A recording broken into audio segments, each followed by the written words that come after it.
श्री रामकृष्ण भक्त मालिका स्वामी योगानंद द्वितीय भाग। जय ठाकुर जय मां।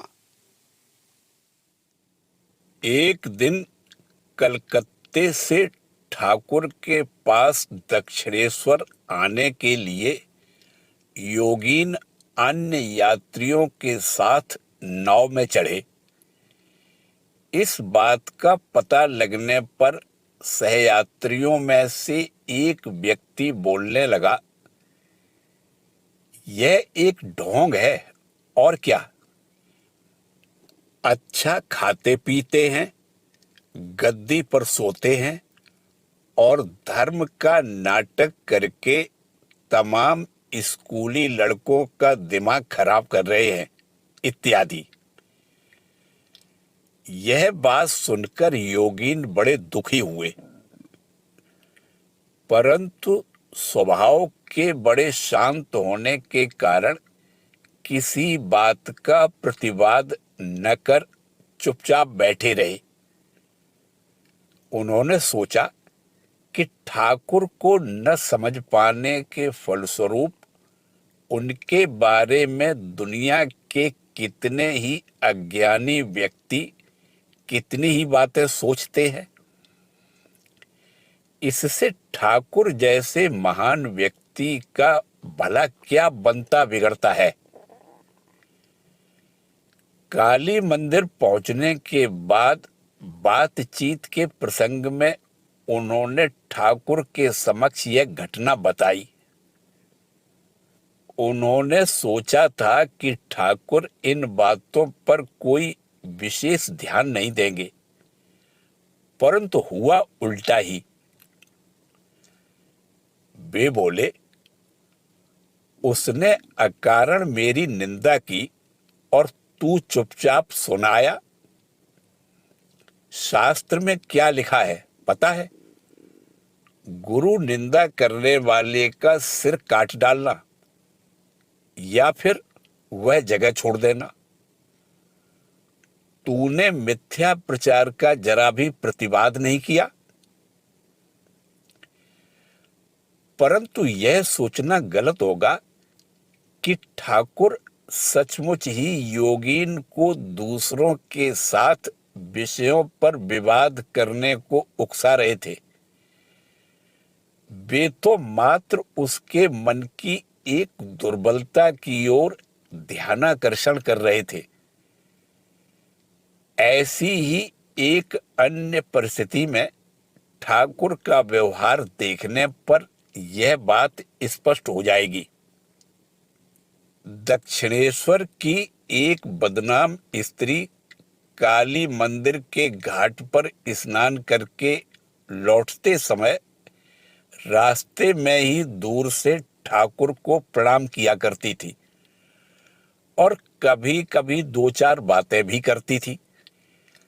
इस बात को लेकर गांव में चर्चा होने लगी। दुष्ट लोगों के मुख से कुछ बुरी बातें सुनकर योगीन दृढ़ता पूर्वक विरोध करते हुए बोले, ठाकुर पूर्णतया निर्मल है, चाहो तो जांच कर सकते हो।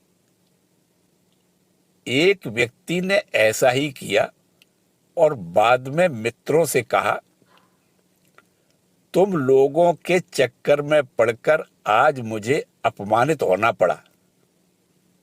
वह कहती है, मैंने देह भले ही बेची है, पर इतनी नीच नहीं हूं कि उनके दिव्य चरित्र पर दोष मढ़ूंगी। तुम लोगों को मेरे देवता का अपमान करने का कोई अधिकार नहीं है इत्यादि।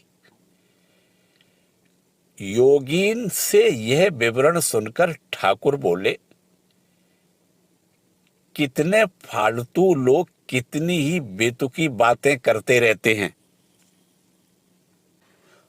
तू उन सब पर ध्यान क्यों देता है? इस प्रकार अलग अलग परिस्थितियों में समान सी प्रतीत होने वाली घटनाओं में अलग अलग तथा परस्पर विरोधी विधान दिखाई देते हैं। अपनी जीवन नौका का पतवार ठाकुर के दिव्य हाथों में सौंप देने पर भी योगीन का एक ही दिन में उन पर पूरा विश्वास जम गया हो, ऐसी बात नहीं। सरल स्वभाव के युवक होने पर भी युग के प्रभाव से उनका मन संदेह मुक्त नहीं था। फलतः वे हर बात में ठाकुर की परीक्षा कर लिया करते थे। पर हां, प्रत्येक परीक्षा के पश्चात उनके आस्तिक मन में विश्वास दृढ़तर होता जाता था। नास्तिकों के समान धीरे धीरे गहनतर अंधकार में खो नहीं जाता था। यहां पर कुछ उदाहरण देना अप्रासंगिक नहीं होगा। दक्षिणेश्वर मंदिर के नियमानुसार प्रतिदिन पूजा के बाद प्रसाद का कुछ अंश ठाकुर के पास आया करता था।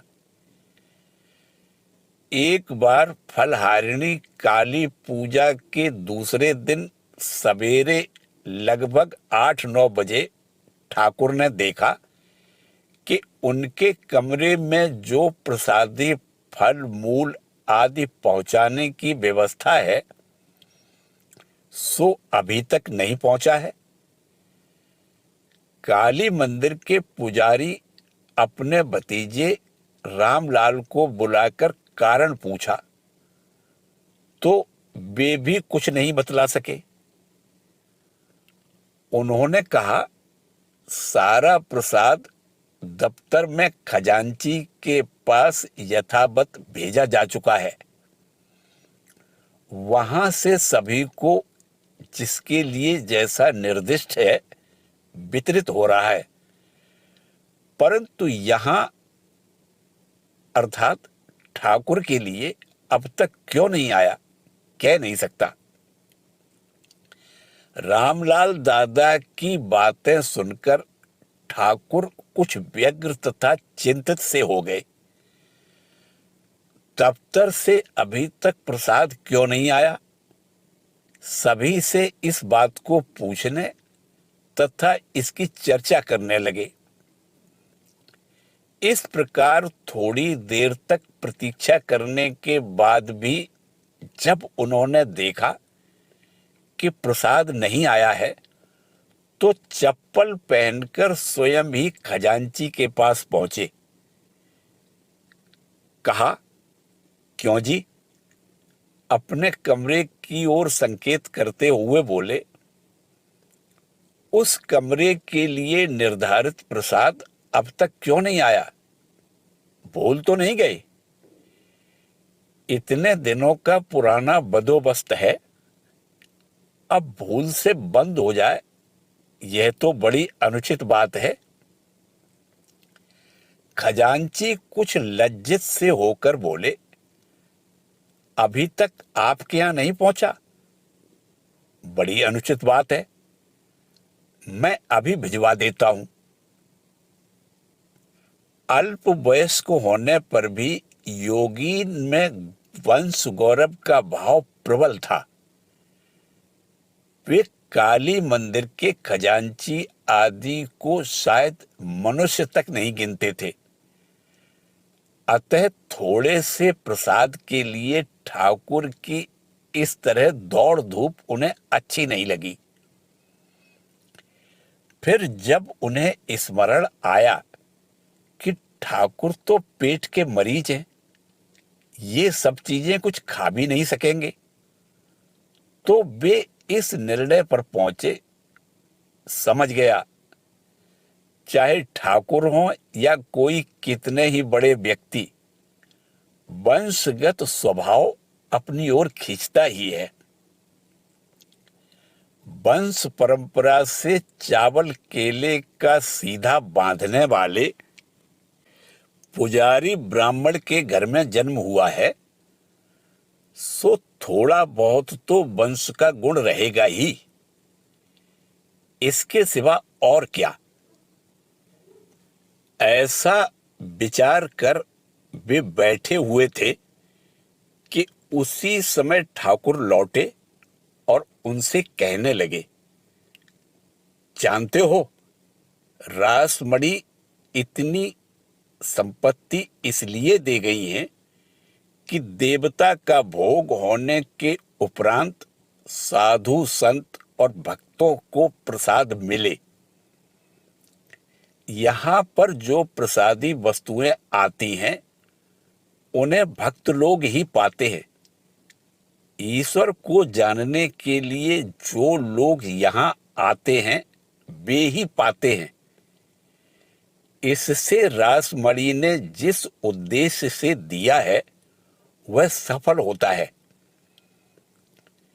परंतु बाद में वे लोग मंदिर के ब्राह्मण आदि जो सब ले जाते हैं उसका क्या वैसा ही उपयोग होता है? चावल बेचकर पैसे बना लेते हैं, फिर किसी किसी की रखेलियां हैं, वह सब कुछ ले जाकर उन्हें खिलाता है। यही सब होता है। रासमणी ने जिस उद्देश्य से दान किया है वह कुछ अंश तक तो सार्थक हो, इसीलिए मैं इतना झगड़ता हूं।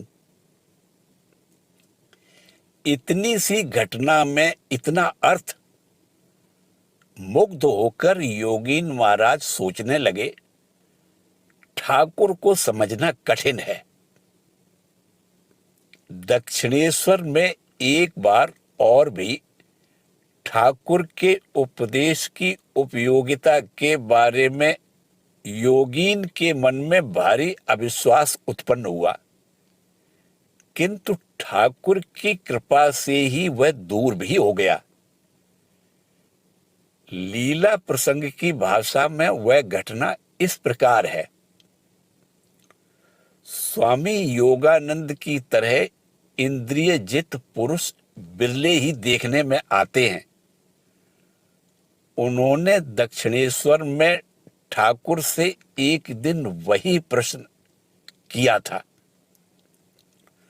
उस समय उनकी आयु कम थी, संभवतः 14-15 वर्ष की रही होगी, और थोड़े ही दिन पूर्व से वे ठाकुर के पास आने जाने लगे थे। उन दिनों नारायण नामक एक हठयोगी भी दक्षिणेश्वर में पंचवटी के नीचे की कुटिया में रह रहे थे तथा नेति धोती आदि क्रियाएं दिखाकर किसी किसी में कौतूहल उत्पन्न कर रहे थे। योगेन महाराज कहा करते थे कि वे भी उनमें से एक थे, और ये सब क्रियाएं देखकर उन्होंने सोचा था कि संभवतः यह सब किए बिना काम नहीं जाता और भगवत दर्शन ही नहीं होता। योगेन महाराज कहा करते थे कि वे भी उनमें से एक थे, और ये सब क्रियाएं देखकर उन्होंने सोचा था कि संभवतः यह सब किए बिना काम नहीं जाता और न भगवत दर्शन ही होता है। अतः ठाकुर से प्रश्न कर उन्होंने बड़ी आशा की थी कि वे कोई आसन आदि बता देंगे, हरित की या और कुछ खाने को कहेंगे, या फिर प्राणायाम की ही कोई क्रिया सिखा देंगे। योगीन महाराज कहते थे, ठाकुर ने मेरे प्रश्न के उत्तर में कहा, खूब हरि नाम करना, इसी से काम चला जाएगा। यह बात मेरे मन को जरा भी नहीं जची। मैंने मन ही मन सोचा कि शायद ये कोई क्रिया आदि नहीं जानते, इसीलिए कुछ भी कह दिया। हरि नाम लेने से भी कहीं काम जाता है? तो फिर इतने लोग जो हरि नाम कर रहे हैं उनका जाता क्यों नहीं? तत्पश्चात एक दिन मैं काली मंदिर के उद्यान में आकर ठाकुर के पास न जा, पहले पंचवटी में हठयोगी के पास खड़े खड़े मुग्ध होकर उनकी बातें सुन रहा था कि उसी समय मैंने देखा ठाकुर स्वयं ही वहां आ गए हैं। मुझे देखते ही उन्होंने बुलाया और हाथ पकड़कर अपने कमरे की ओर ले जाते हुए कहने लगे, तू वहां क्यों गया था?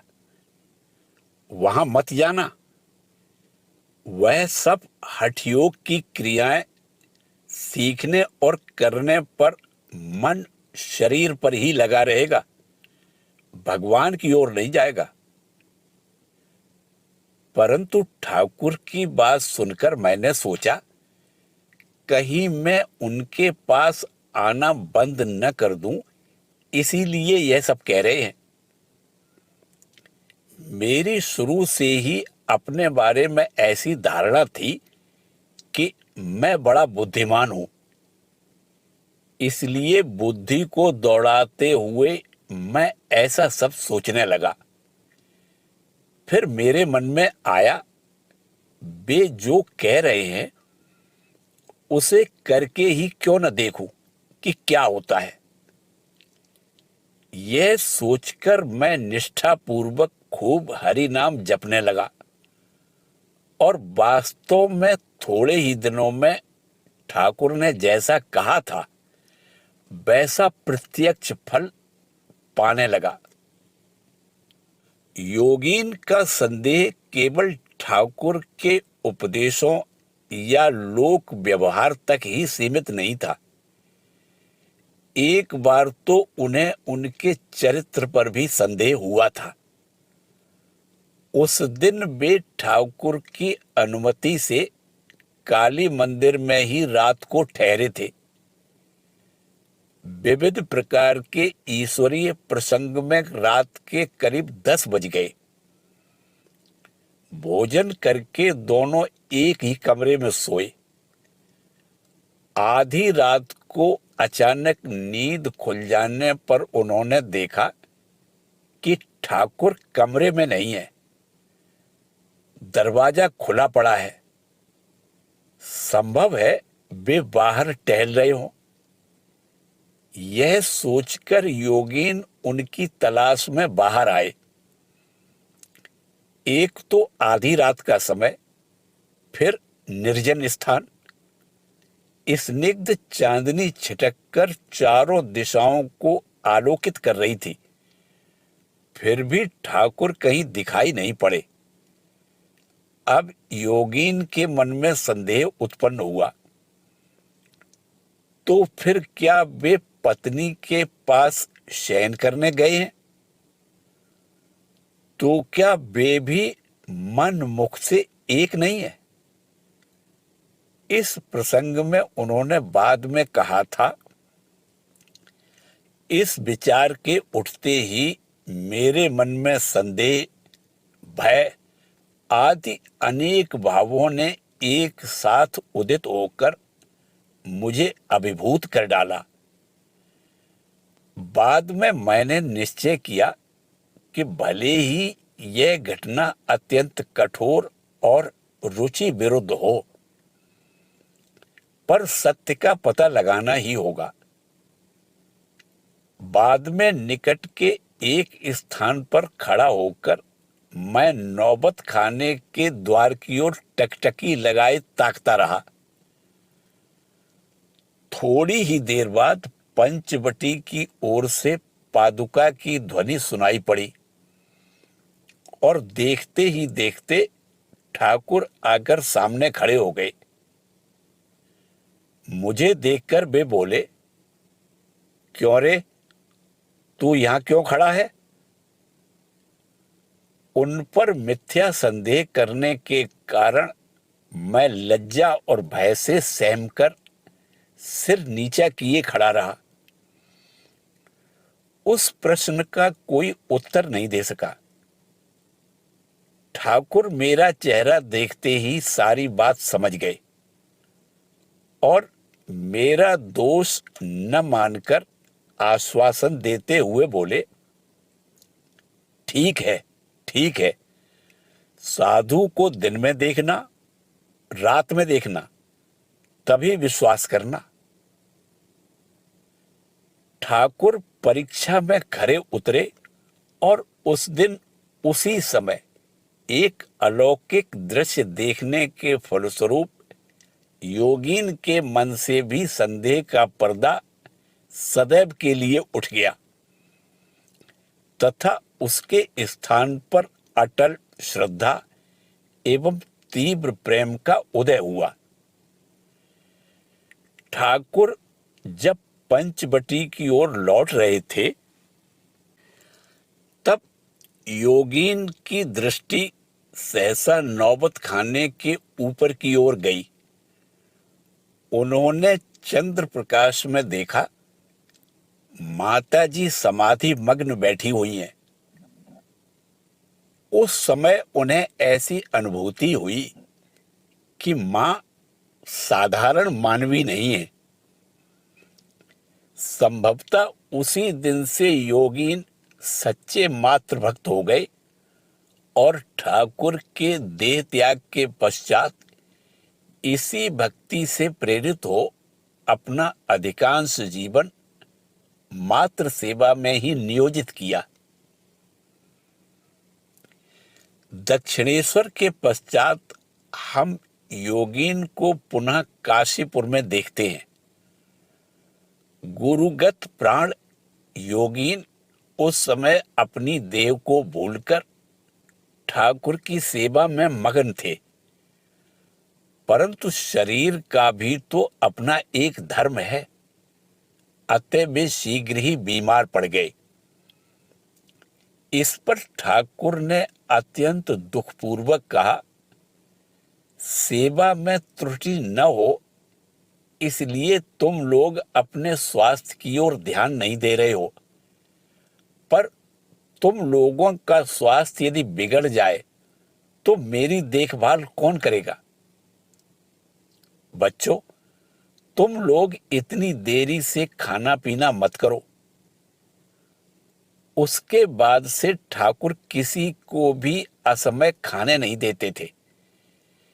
केवल ठाकुर की सेवा में ही योगीन तत्पर रहते हो सो बात नहीं। सेवा के अवसर पर वृथा कार्यों या बातों में भाग न लेकर वे आत्मचिंतन में निमग्न रहते थे। स्वामी शिवानंद ने कहा था, काशीपुर में हम एक साथ ही थे। योगीन खूब ध्यान करता था। काशीपुर में ठाकुर की स्मृति के साथ योगीन और भी एक तरह से जुड़े हुए थे। महासमाधि के 8-9 दिन पूर्व एक दिन ठाकुर ने योगीन को पंचांग लाकर वंगीय 25 श्रावण से आरंभ कर प्रतिदिन का तिथि नक्षत्र आदि पढ़कर सुनाने का आदेश दिया। तदनुसार उन्होंने श्रावण संक्रांति तक के सभी दिनों का विशेष विवरण पढ़ा। 31वें श्रावण का तिथि नक्षत्र आदि सुनने के बाद ठाकुर ने पंचांग रख देने को कहा। उसी दिन शुभ पूर्णिमा को रात 1:06 पर अर्थात 16 अगस्त 1886 ईस्वी ठाकुर देह त्याग कर महासमाधि में लीन हुए। ठाकुर के लीला संवरण के एक पक्ष बाद माताजी ने वृंदावन की यात्रा की। साथ में योगीन, लाटू, काली, गोलाप मां, लक्ष्मी देवी तथा निकुंज देवी भी गए।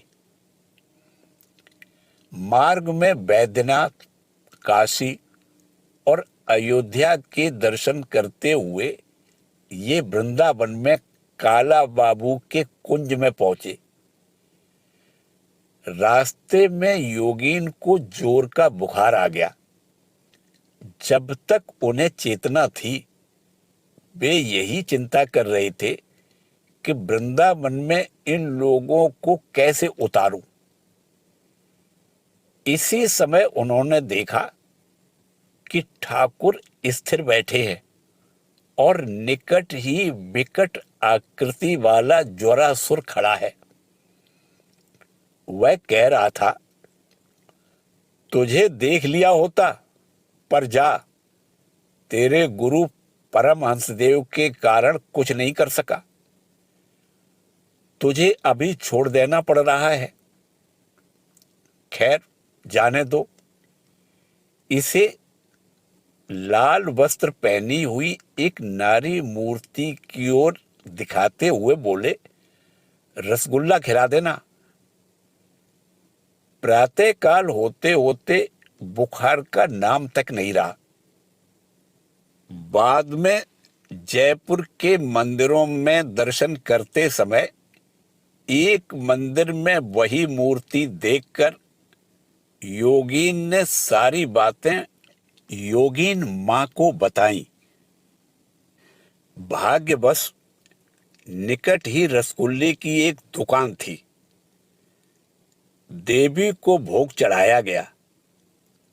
वह देवी संभवतः शीतला थी। ठाकुर की कृपा से उस बार योगीन संभवतः चेचक से बच गए।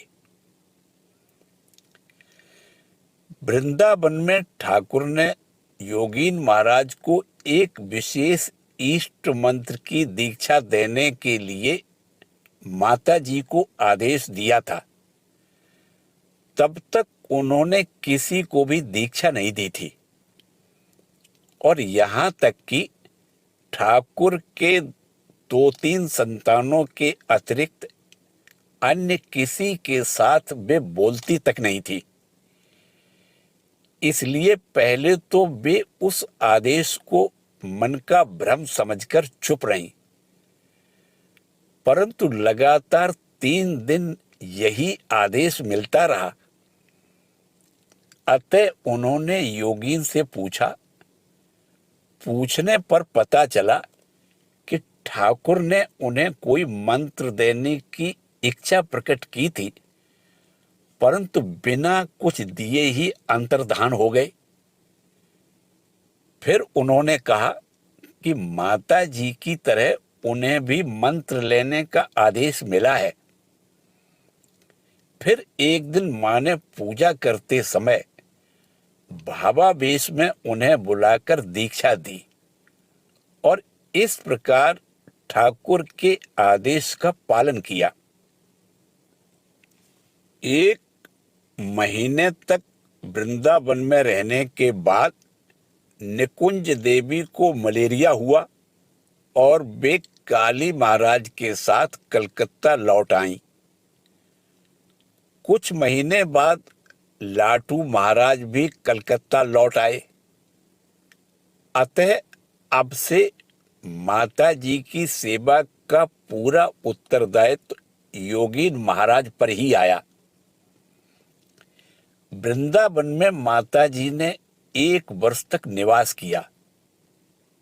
इसी बीच एक बार उन्होंने पैदल चलकर वृंदावन की परिक्रमा की थी और सभी को साथ लेकर हरिद्वार तक हो आई थी। इसके पश्चात वे लोग क्रमशः जयपुर, पुष्कर और प्रयाग होते हुए कलकत्ता पहुंचे। इस बार कलकत्ते के बलराम मंदिर में एक पक्ष तक रहकर माता जी योगीन महाराज तथा गोलाप मां के साथ कामारपुकुर गई। मां को कामारपुकुर पहुंचाने के बाद योगीन महाराज अन्य गुरु भाइयों की तरह तीर्थ दर्शन को निकले। वृंदावन से लौटने के बाद वे अन्य गुरु भाइयों के समान संन्यास लेकर स्वामी योगानंद के नाम से परिचित हुए थे। तपस्या के लिए बाहर निकलने पर भी वे अधिक दिन तक बाहर नहीं रह सके। 1888 ईस्वी के मध्य में माताजी ने जब नीलांबर बाबू के उद्यान में आकर निवास किया तो उन्होंने वहां आकर उनकी सेवा का भार ग्रहण किया। उस समय बराहनगर मठ के अन्य साधुगण आकर बीच बीच में उनको सहयोग देते थे। 1888 ईस्वी अग्रहायण में स्वामी ब्रह्मानंद, योगानंद, शारदानंद, योगीन माँ की माता गोलाप माँ और लक्ष्मी देवी के साथ माताजी पुरी धाम को गई। तब तक रेलवे लाइन नहीं बनी थी, अतः सभी लोग कटक तक स्टीमर में गए और फिर वहां से बैलगाड़ी में पुरी धाम गए। माताजी योगानंद आदि के साथ पौष महीने जनवरी 1889 तक नीलांचल में रही। तत्पश्चात वे लोग कलकत्ते में बलराम मंदिर आए और 3-4 सप्ताह बाद आठपुर होते हुए कामारपुर के लिए रवाना हुए। आठपुर तक स्वामी विवेकानंद, योगानंद, प्रेमानंद, शारदानंद, अद्भुतानंद, अभेदानंद, मास्टर महाशय, बैकुंठनाथ सान्याल आदि अनेक लोग थे। इनमें से अधिकांश आठपुर से लौट आए। योगानंद, अभेदानंद आदि माताजी के साथ तारकेश्वर होते हुए कामारपुकुर पहुंचे। इस बार माताजी लगभग 1 वर्ष कामारपुकुर में रही। इस बीच स्वामी योगानंद पुनः तीर्थ भ्रमण को गए। वीडियो देखने के लिए धन्यवाद। जय ठाकुर, जय मां।